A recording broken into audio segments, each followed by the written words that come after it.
ರಾಜಮನೆತನ versus ರಾಜ್ಯ ಸರ್ಕಾರದ ನಡುವಿನ ಜಟಾಪಟಿ ಜೋರಾಗ್ತಾನೆ ಇದೆ. 472 ಎಕರೆ ಬೆಂಗಳೂರು ಅರಮನೆ ಮೈದಾನದ ಜಾಗದಲ್ಲಿ ನಿಯಂತ್ರಣ ಸಾಧಿಸೋಕೆ ರಾಜ್ಯ ಸರ್ಕಾರ ಸುಗ್ರೀವಾಜ್ಞೆ ಹೊರಡಿಸೋಕೆ ಕ್ಯಾಬಿನೆಟ್ ಈಗ ಒಪ್ಪಿಗೆಯನ್ನು ಕೊಟ್ಟಿರೋದು. ಅರಮನೆ ಮೈದಾನದ ಜಾಗವನ್ನು ಬಳಕೆ ಮಾಡುವ, ಬಳಕೆ ಮಾಡದಿರುವ ಅಥವಾ ನಿಯಂತ್ರಣ ಹೇರುವ ಆಯ್ಕೆಗಳನ್ನು ಮುಕ್ತವಾಗಿರಿಸಿಕೊಂಡು ಸುಗ್ರೀವಾಜ್ಞೆಯನ್ನು ಹೊರಡಿಸೋಕೆ ಕ್ಯಾಬಿನೆಟ್ ತೀರ್ಮಾನಿಸಿದೆ. 1996ರ ಬೆಂಗಳೂರು ಅರಮನೆ ಕಾಯ್ದೆಗೆ ಪೂರಕವಾಗಿ ಸಿದ್ದರಾಮಯ್ಯ ಸರ್ಕಾರ ಈ ಸುಗ್ರೀವಾಜ್ಞೆಯನ್ನು ತರ್ತಾ ಇದೆ. ಕೋರ್ಟ್ ಆದೇಶದ ಪ್ರಕಾರ ರಸ್ತೆ ಅಗಲೀಕರಣಕ್ಕಾಗಿ ಅರಮನೆ ಮೈದಾನದ 15 ಎಕರೆ 36 ಗುಂಟೆ ಜಾಗಕ್ಕೆ ಸರ್ಕಾರ ಪ್ರತಿ ಎಕರೆಗೆ 200 ಕೋಟಿಯಂತೆ 3016 ಕೋಟಿ ರೂಪಾಯಿ ಟಿಡಿಆರ್ ಕೊಡಬೇಕಾಗಿದೆ. ಆದರೆ ಟಿಡಿಆರ್ ಕೊಡದಿರಲು ಸುಪ್ರೀಂ ಕೋರ್ಟ್ನಲ್ಲಿ ಅಫಿಡವಿಟ್ ಹಾಕಲು ಸಂಪುಟ ಸಭೆಯಲ್ಲಿ ಸುಗ್ರೀವಾಜ್ಞೆಗೆ ನಿರ್ಧಾರವನ್ನ ಮಾಡಿದ್ದಾರೆ. ಈ ಮೂಲಕ ಬೀಸೋ ದೊಣ್ಣೆಯಿಂದ ತಪ್ಪಿಸಿಕೊಳ್ಳುವ ತಂತ್ರವನ್ನು ರಾಜ್ಯ ಸರ್ಕಾರ ಈಗ ರೂಪಿಸಿದೆ. ಬೆಂಗಳೂರು ಅರಮನೆಯ ಭೂಮಿ ಜಾಗೆಯನ್ನ ಬಳಸಿಕೊಳ್ಳೋದಕ್ಕೆ ಸುಗ್ರೀವಾಜ್ಞೆಯನ್ನ ಹೊರಡಿಸೋದ್ರ ಬಗ್ಗೆ ರಾಜ್ಯ ಸಚಿವ ಸಂಪುಟ ನಿರ್ಣಯ ಕೈಗೊಂಡಿದೆ. ಇವನ್ ಟುಡೇ ಮಾರುಕಟ್ಟೆ ಮೊತ್ತ ಪ್ರತಿ ಎಕರೆಗೆ ಸುಮಾರು 200 ಕೋಟಿಯಂತೆ 3000 ಕೋಟಿ ರೂಪಾಯಿ ಕೊಟ್ಟು 15 ಎಕರೆ ಭೂಮಿ ತಗೊಳಕ್ ಸಾಧ್ಯ ಆಗುತ್ತೆ. ಇದರಿಂದ ನಮ್ಮ ಅಭಿವೃದ್ಧಿಗೆ ಪೂರಕವಾಗಿರ್ತಕ್ಕಂಥ ವಾತಾವರಣ ವಿರೋಧಿ ಕ್ರಮ ಆಗ್ತದೆ. ಈ ಹಿನ್ನೆಲೆಯೊಳಗೆ ರಾಜ್ಯ ಸರ್ಕಾರ ಎಚ್ ಕೆ ಪಾಟೀಲ್ರು ಸುಪ್ರೀಂ ಕೋರ್ಟ್ ಜಡ್ಜ್ ಅಲ್ಲ. ನೀವು ಹೇಳಿದ್ದೆಲ್ಲ ಕಾನೂನು ಅಲ್ಲ. ನೀವು ಸುಮ್ಮನೆ ಕೂತ್ಕೊಂಡ್ಬಿಟ್ಟು ವಿಧಾನಸೌಧದಲ್ಲಿ ನನಗಿಷ್ಟ ಬಂದಂಗೆ ಕಾನೂನು ವಿಶ್ಲೇಷಣೆ ಮಾಡಿಬಿಡ್ತೀನಿ ಅಂದರೆ ನಡೆಯಲ್ಲ. ನಿಮ್ಮ ಸುಗ್ರೀವಾಜ್ಞೆಯನ್ನು ನಿಮ್ಮ ಮಖದ ಮೇಲೆ ರದ್ದು ಮಾಡ್ತಾರೆ. ಬರೆದಿಟ್ಕೊಳ್ಳಿ. ಚೀಫ್ ಮಿನಿಸ್ಟರ್ ಸಿದ್ದರಾಮಯ್ಯನವರು ಪ್ರತಿಷ್ಠೆಗೋ ಅವತ್ತು ಆ ದಿನದ ಕತೆ ಏನಕ್ಕೋ ನನಗೆ ಗೊತ್ತಿಲ್ಲ. ನೀವಿದ್ದಾಗಲೇ ಇದನ್ನು ಅಕ್ವೈರ್ ಮಾಡಿದ್ದಿದ್ದು. ಹೌದು, ರಸ್ತೆ ಅಗಲೀಕರಣಕ್ಕೆ ನಿಮ್ಮ ಕಂಟೆನ್ಷನನ್ನು ಮೊನ್ನೆ ಹೈಕೋರ್ಟಲ್ಲಿ 3,000 ಕೋಟಿ ಅಂತಿದ್ದಾರೋ, 1,500 ಕೋಟಿ ಅಂದಿದ್ದಾರೋ, 2,000 ಕೋಟಿ ಅಂದಿದ್ದಾರೋ, ಅದನ್ನು ಹೇಳಿದ್ರು ಅಂದಾಗ ದಿ ರೈಟ್ ಓವರ್ ದಿ ಪ್ರಾಪರ್ಟಿನ ಅಪೆಲ್ಟ್ ಮಾಡ್ದಂಗೆ ಆಗತ್ತಲ್ಲಿ ಆಗಿದೆ. ಓಕೆ, ರೈಟ್ ಓವರ್ ಪ್ರಾಪರ್ಟಿ ಇದ್ದಾಗ ನೀವು 3,000 ಕೊಡಲ್ಲ, ನಾನು ಏನೂ ಕೊಡಲ್ಲ, ಅಭಿವೃದ್ಧಿ ವಿರೋಧ ಅಂತ ಈ ಪೊಲಿಟಿಕಲ್ ಭಾಷಣ ನಿಲ್ಲಿಸಿ. ಇನ್ಯಾವುದೋ ಸರ್ಕಾರದ ಮೇಲೆ ಇದನ್ನು ಎತ್ತಾಕಕ್ಕೆ ಮಜಾ ತರ್ತಾ ಇದ್ದೀರಿ ಅಷ್ಟೇ. ಸುಗ್ರೀವಾಜ್ಞೆ ತಂದು ಕಿತ್ತು ಬಿಸಾಕ್ತಾರೆ ಸೈಡ್ಗೆ. ಮತ್ತು ಈ ಜಮೀನಲ್ಲಿ ಇದು ಯಾವನ ಕೈಲಿ GPA ಇದೆಯೋ, ಅದು ಯಾವನ ಕೈಲಿ ಅಗ್ರಿಮೆಂಟ್ ಇದೆಯೋ, ಯಾರ್ಯಾರು ಏನೇನು ಬರ್ಸಿಟ್ಕೊಂಡಿದ್ದಾರೋ ನಮಗೆ ಗೊತ್ತಿಲ್ಲ, ರಾಜಕಾರಣಿಗಳು ಸೇರಿದಂತೆ. ಬರುತ್ತೆ ಮುಂದೆ ಒಂದಿನ. ಹಾಗಾಗಿ ಕೂತೇ ನೀವು ಇತ್ಯರ್ಥ ಮಾಡ್ಕೋಬೇಕಿದೆ ನಮ್ಮ ಮಧ್ಯದಲ್ಲಿ ಅವ್ರ ಜೊತೆ. ನಿಮಗೆ ಬೇರೆ ದಾರಿ ಇಲ್ಲ. ಇನ್ನೂ ಮೂಲ ವ್ಯಾಜ್ಯ ಇದೆ. ಮೂಲ 472 ಎಕರೆದು ಇದೆ. ಇನ್ನೂ ಬಗೆಹರಿದಿಲ್ಲ. ಇಲ್ಲ, ಇದೆ, ನೋಡ್ತಾ ಇರಿ. ಹಾಗಾಗಿ ಸುಮ್ಮನೆ ಕೂತ್ಕೊಂಡ್ಬಿಟ್ಟು ಭಾಷಣ ಬಿಗಿತೀನಿ ನೀವು ಮಾಡ್ಬೋದು. ಸುಗ್ರೀವಾಜ್ಞೆ ನಿಲ್ಲಬೇಕಲ್ಲ. ಅಲ್ಲ, ಕೂತ್ಕೊಂಡು ಮಾತುಕತೆ ಮಾಡೋ ಪ್ರತಿಷ್ಠೆ ಏನಾದರೂ ಇವ್ರಿಗೆ ಸಮಸ್ಯೆ. ಅದನ್ನೇ ಕೇಳೋದು. ಈಗ ಯಾರು ವಿತ್ ಆಲ್ ಮೈ ಆರ್ಗ್ಯುಮೆಂಟ್ಸಲ್ಲಿ ಹೇಳ್ತೀನಿ. ಅವತ್ತು ಹೇಳಿದ್ದೀನಿ ಸಿದ್ದರಾಮಯ್ಯನವ್ರ ವಿಚಾರದಲ್ಲಿ ಮೂಡೋದಕ್ಕೆ, ಈಗಲೂ ಅದನ್ನೇ ನನ್ನ ನಿಲುವಿದೆ. ನಿಮ್ಮ ಶ್ರೀಮತಿ ಕಳ್ಕೊಂಡಿದ್ದು 1 ಚಿಲ್ಲರೆ ಎಕರೆನೋ 3 ಚಿಲ್ಲರೆ ಎಕರೆ ಆದರೆ ಅಷ್ಟೊಂದು ಕಾಂಪನ್ಸೇಷನ್ ಯಾಕೆ ಬಂತು? ಈಗಿನ ಮಾರುಕಟ್ಟೆ ಯಾಕೆ ಬಂತು? ಅವತ್ತಿನ ರೇಟಲ್ಲಿ ಯಾಕೆ ಬರಲಿಲ್ಲ ಅದು? ಎಕ್ಸಾಕ್ಟ್ಲಿ. ಇವತ್ತಿನ ರೇಟಲ್ಲಿ ಯಾಕೆ ಬಂತದು? ಎಕ್ಸಾಕ್ಟ್ಲಿ. ಓಕೆ, ಈ ಜಾಗ ಕೋರ್ಟು ಅವ್ರಿಗೆ 3,000 ಚಿಲ್ಲರೆ ಕೋಟಿ ಕೊಡಿ ನೀವು ಅಂತ ಹೇಳ್ತಿದೆ ಅಂದರೆ ಅರ್ಥ ಏನು? The ownership of the property ಯಾರದ್ದು ಅನ್ನೋದನ್ನು ಅವ್ರ ಪರವಾಗಿ ಅಪೆಲ್ಡ್ ಮಾಡಿದ್ದಾರೆ ಅಂತ. ಇಲ್ದಿದ್ರೆ ಯಾಕೆ ಕೊಡಿ ಅನ್ಬೇಕು? ಹೌದು. ಒಂದು ಕಾಲಾಣಿ ಕೊಡಬೇಕಾಗಿಲ್ಲ, ಸರ್ಕಾರದ ಜಾಗ ಹಾಕ್ರಿ ಬೇಲಿ ಅಂತ ಅನ್ಬೇಕಾಗಿತ್ತು ತಾನೆ. ಡೆಫಿನೆಟ್ಲಿ. ಮತ್ತೆ ಅರ್ಥ ಏನು? ಅವಾಗ ಯಾರ ಮೇಲೆ ಸುಗ್ರೀವಾಜ್ಞೆ ಹಾಕ್ತೀರಿ? ಈಗ ಹೋಗಿ ತಗೊಂಡೋಗಿ ನಿಮಗೆ ಸೈಟಿಂದ ಬಂದಾಗ ಕಾಂಪನ್ಸೇಷನ್ ಹೊಸ ರೇಟಲ್ಲಿ ಬರಬೇಕು ಅಂದರೆ ಇದು ಯಾವ ರೇಟಲ್ಲಿ ಬರಬೇಕಾಗತ್ತೆ? ಹೊಸ ರೇಟಲ್ಲೇ ಬರಬೇಕು. ನಿಮಗೆ ಸ್ಕೀಮ್ ಇತ್ತು 50-50 ಅನ್ನೋದಿದ್ರೆ ಇದಕ್ಕೂ ಯಾವ್ದಾದ್ರು ಸ್ಕೀಮ್ ಮಾಡೋಕ್ಕಾಗತ್ತಾ? ಅವ್ರನ್ನ ಕರೆದು ಕೂತ್ಕೊಂಡು ಮಾತಾಡಿ ಒಂದು ಸಾಲ್ವ್ ಆದ್ರೂ ಮಾಡಿ. ಬಟ್ ಈ ಪ್ರತಿಷ್ಠೆಗೆ ಬಿದ್ರೆ ಹೊರಗೆ ಅರಿಯಲ್ಲ. ಇದು ಇಲ್ಲ, ಫುಲ್ ಕಳ್ಕೊತೀರಿ. ಇನ್ನೂ ಜಾಸ್ತಿನೂ ಆಗ್ತದೆ. ನೋಡ್ತಾ ಇರಿ. ರಾಜ್ಯಪಾಲರು ಹಾಗೂ ರಾಜ್ಯ ಸರ್ಕಾರದ ನಡುವಿನ ತಿಕ್ಕಾಟ ಮುಂದುವರೆದಿದೆ. ಈ ಬಾರಿಯೂ ಹಲವು ವಿಧೇಯಕಗಳಿಗೆ ರಾಜ್ಯಪಾಲ ಥಾವರ್ಚಂದ್ ಗೆಹ್ಲೋಟ್ ಸಹಿ ಹಾಕದೆ ವಾಪಸ್ ಕಳಿಸಿದ್ದಾರೆ. ಇದು ಸರ್ಕಾರದ ಆಕ್ರೋಶಕ್ಕೆ ಗುರಿಯಾಗಿದೆ. ಸರ್ಕಾರದ ಕಾರ್ಯಕಲಾಪಗಳ ನಿರ್ವಹಣೆಗಳ ನಿಯಮಕ್ಕೆ ತಿದ್ದುಪಡಿ ತರಲು ಇಂದಿನ ಸಂಪುಟ ಸಭೆ ತೀರ್ಮಾನ ಮಾಡಿದೆ. ಸರ್ಕಾರದಿಂದ ನೇರವಾಗಿ ಕಳಿಸ್ತಾ ಇದ್ದ ಬಿಲ್ಗಳನ್ನು ರಾಜ್ಯಪಾಲರು ತಿರಸ್ಕರಿಸ್ತಾ ಇದ್ದ ಹಿನ್ನೆಲೆಯಲ್ಲಿ ಈ ತಿದ್ದುಪಡಿಯನ್ನು ಮಾಡುತ್ತಿದ್ದಾರೆ. ಇದರ ಅನ್ವಯ ಸಿಎಂ ನೇರವಾಗಿ ಕಳಿಸಿಕೊಡುವಂತಹ ಮಸೂದೆಗಳನ್ನು ಸಂಪುಟದಲ್ಲಿ ಒಪ್ಪಿಗೆ ಪಡೆದು ಕಳಿಸುವ ಮಸೂದೆಗಳನ್ನು ರಾಜ್ಯಪಾಲರು ಪರಿಗಣಿಸಬಹುದಾಗಿದೆ. ಯಾವ ಬಿಲ್ಗೆ ಸಹಿಯನ್ನು ಹಾಕಿಲ್ಲ ಇವರು ಅನ್ನೋದನ್ನ ನೋಡ್ಬಿಡೋಣ ಬೇಗಾಗಿ.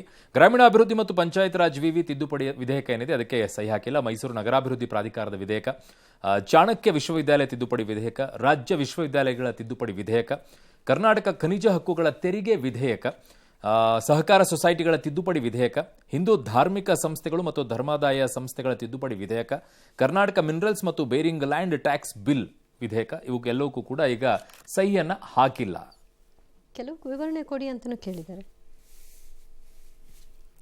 ಬಟ್ ಈ ಓವರ್ಸೀಡ್ ಹೋಗೋಣ.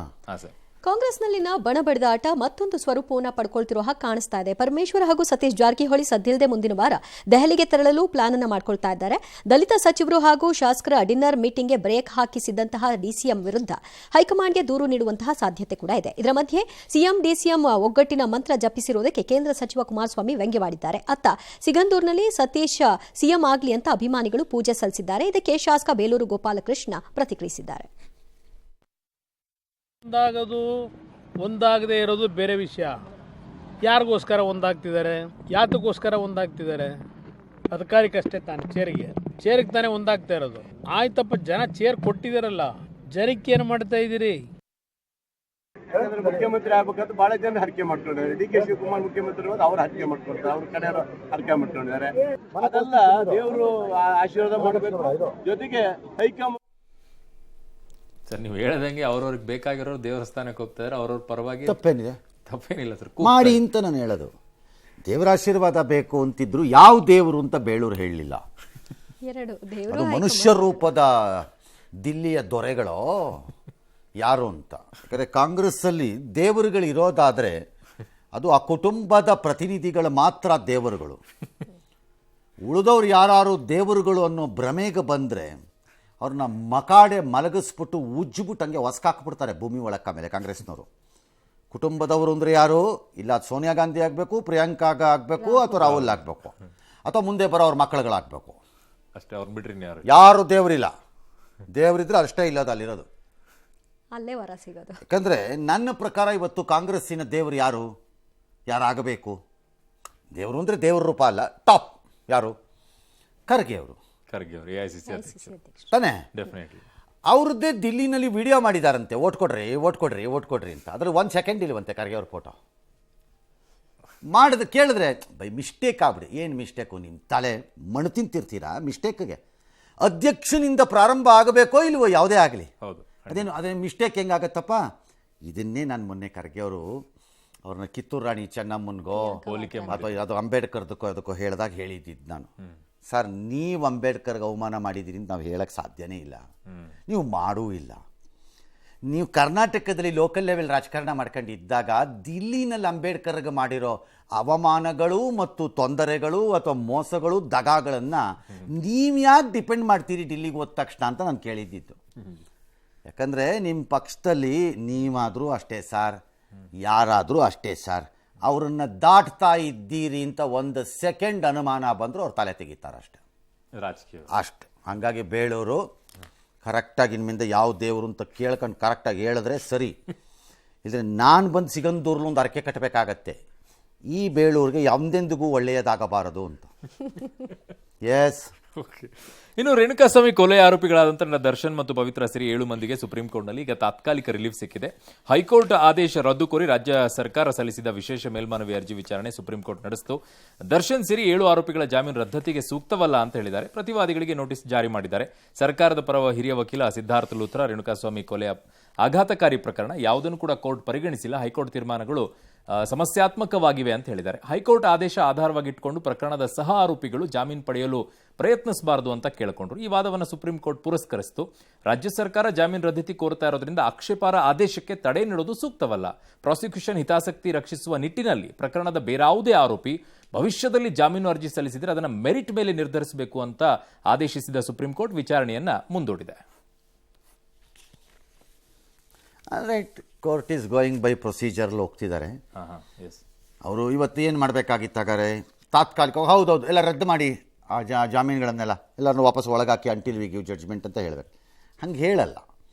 ಅಲ್ಲಿ 2 ರೀಸನ್ಗೆ ಹೇಳ್ತಿಲ್ಲ. ಮೊನ್ನೆನೂ ಸುಪ್ರೀಂ ಕೋರ್ಟಲ್ಲಿ ಒಂದು ಯಾವುದೋ ಒಂದು ಜಡ್ಜ್ಮೆಂಟಲ್ಲಿ ಬೆಂಚೆಲ್ಲೋ ಹೇಳ್ದಂಗಿದೆ, ಚಾರ್ಜ್ ಶೀಟ್ ಆದಮೇಲೆ ನೀವು ಅರೆಸ್ಟ್ಗಳನ್ನು ಕೇಳ್ಕೊಂಡು ಬಂದರೆ ಅದಕ್ಕೆ ಏನು ಮೀನಿಂಗ್ ಏನದಕ್ಕೆ ಅಂತ, ಅರ್ಥ ಏನದಕ್ಕೆ ಹೇಳಿಪ್ಪ ಯಾರು ಒಬ್ಬರು ಅಂತ ಕೇಳಿದ್ದಾರೆ. ಈ ಪ್ರಕರಣದಲ್ಲೂ ಚಾರ್ಜ್ ಶೀಟ್ ಆಗೋಗಿದೆ. ಸಿ ಅಲ್ಲಿರೋ ಭೀಕರತೆ ಚಾರ್ಜ್ ಶೀಟ್ ಪ್ರಕಾರ ಅವ್ರು ಮಾಡಿದಾರೋ ಬಿಟ್ಟಿದಾರೋ ಆಮೇಲೆ ನೋಡೋಣ. ಚಾರ್ಜ್ ಶೀಟ್ ಪ್ರಕಾರ ಇರೋ ಭೀಕರತೆ, ಆ ಕ್ರೌರ್ಯ, ಅದೆಲ್ಲ ಇರಬಹುದು, but that has to be proved ನಾವು. ಚಾರ್ಜ್ ಶೀಟ್ ಆಗಿಬಿಟ್ಟಿದೆ, ಹಾಗಾಗಿ court has gone by a procedure. Notice issue ಮಾಡಿದ್ದಾರೆ, ನೋಟಿಸ್ ತೊಗೋತಾರೆ, ಪ್ರಾಬಬಲಿ ಅದಕ್ಕೊಂದು ಉತ್ತರ ತೊಗೊಂಡು ಆಮೇಲೆ ಒಂದು ತೀರ್ಮಾನಕ್ಕೆ ಬರ್ತಾರೆ ಅಂತ ಕಾಣುತ್ತೆ. ಎಸ್.